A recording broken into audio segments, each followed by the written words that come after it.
NASA to launch rocket campaign to study mysterious ionospheric layers. NASA is set to launch a series of rockets from a remote Pacific island, specifically Kwajalein Atoll in the Marshall Islands, to study mysterious, high-altitude cloud-like structures.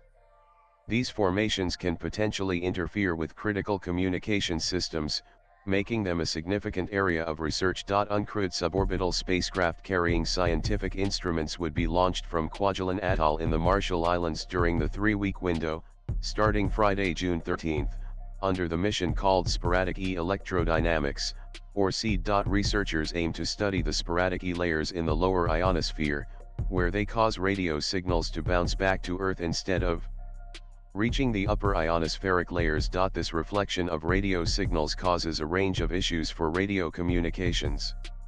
Air traffic controllers and marine radio users may receive signals from distant areas, incorrectly attributing them to nearby sources.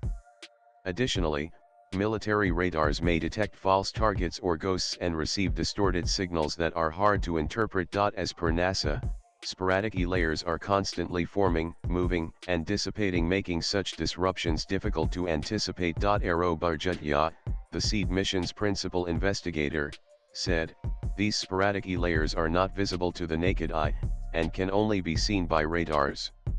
In the radar plots, some layers appear like patchy and puffy clouds, while others spread out, similar to an overcast sky, which we call the blanketing sporadic layer. There's a lot of interest in predicting these layers and understanding their dynamics because of how they interfere with communications," he added. Swipe left for next video. The ionosphere, a region of Earth's atmosphere spanning 60 to 1,000 kilometers, consists of charged particles or ions.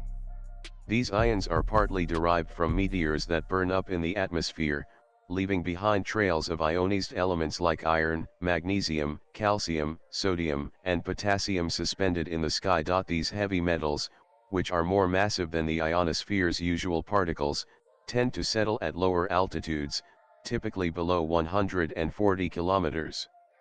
At times, they aggregate to form dense clusters known as sporadic layers. Latest blogs.